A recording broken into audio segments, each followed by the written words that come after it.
Hi guys, welcome back. My name is Mr. Priska and this is the Star Guide podcast. Today we're going to be talking about a very important topic that affects both men and women, but women are mostly the victims. Today we're going to be talking about situation awareness. Stay tuned.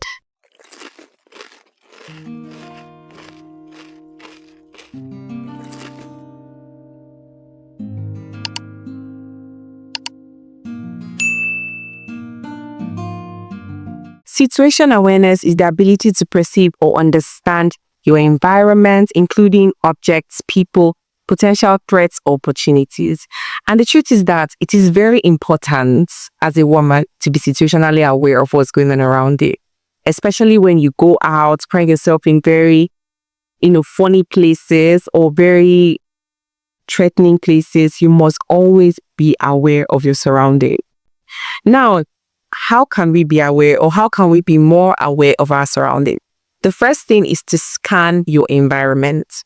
Whenever you find yourself in an unfamiliar territory, even familiar territory, scan the environment, note people that are in front of you and constantly turn back to know, oh, who's behind me? Who's behind me? Who's walking behind me? What's going on behind me? Just so that you can look aware, just so that you can look focused, so you can look much more into what's going on around you. I recently saw a video of an FBI agent where she took a video from a particular group of people walking on the streets and gave it to different criminals in the prison to assess who and who they will attack. And according to what she said that they selected the same type of people to attack. And those were people that were not situationally aware. Those were people that were sloppy, people that worked at a pace that was, as if they were lost in the environment, but they did not pick people that were constantly, looking, constantly in tune with what was going on. And so what she was just trying to get across is that just be aware of your environment. Be always, look confident. Don't ever look lost. Don't ever look like you don't know where you are going. Always look confident. Always walk at a very good pace, not too small, not too big, just right, just there. Now, the second way to be aware of your surroundings is identify potential threats. Note unusual behaviors. If you see someone's eyes, lingering, if you see someone giving someone else an exchange look, like they're exchanging, information through their eyes, or there's this look that someone is trying to communicate something, just always be aware of such things. In such situations, try to find an escape route or look for an environment where people are crowded and go there. If someone is acting aggressive or someone is trying to, approach you in a very weird way, just find a different place. Don't even give the person a listening ear. Just find an environment where you feel safe. The third way to be aware of your surrounding is to reduce distraction. Gen Z, we are so distracted, and I'm talking about myself included. We are so distracted what's going on in our environment. For example, when we are walking on the street, because we don't want to be, we're trying to shut off the world, trying to act like, oh my God, I'm going through a lot. Let me listen to music that, correlates with my feelings. And then we put on headphones, we put on earpiece, we are constantly on our phones. And the bad thing about that is that people note that you are not in tune with your environment. They can tell that this person is so distracted by their phone that they will not even know what is going on.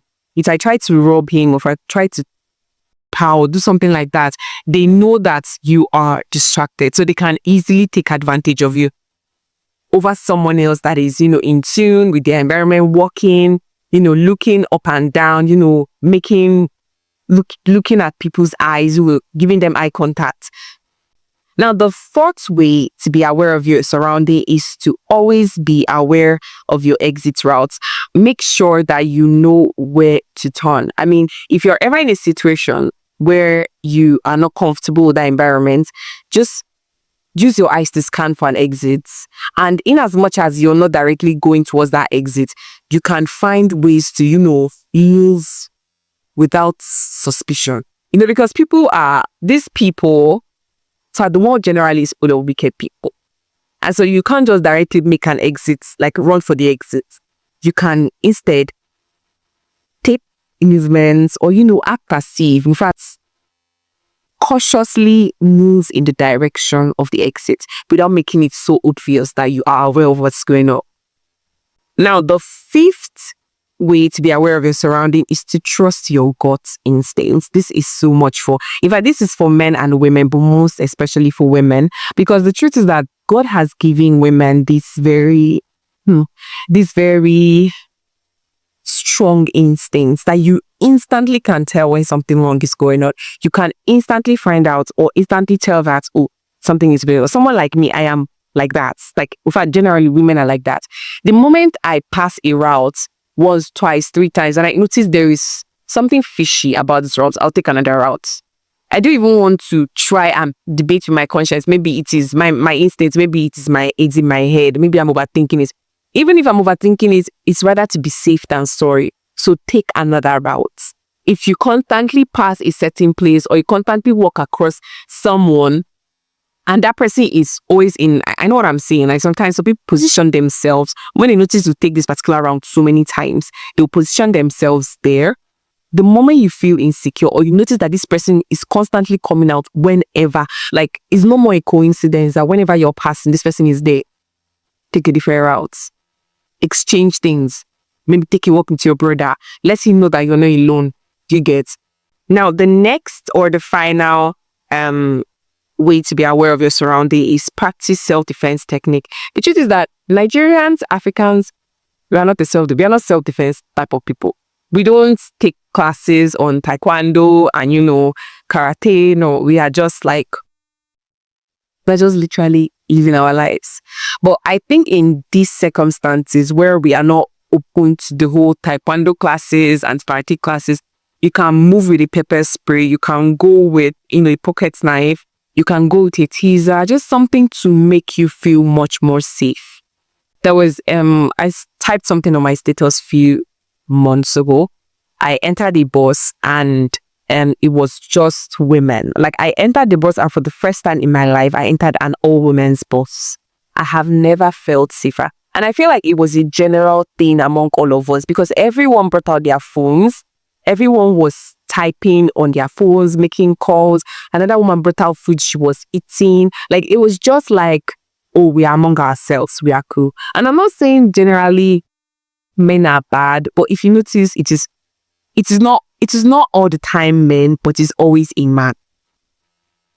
Do you get?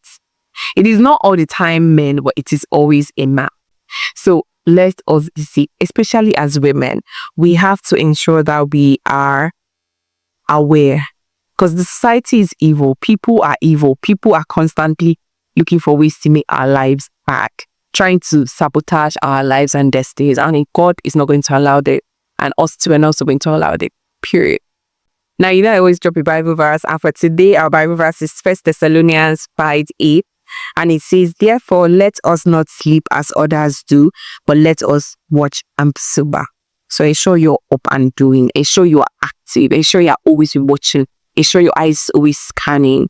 See you next time, guys. Bye.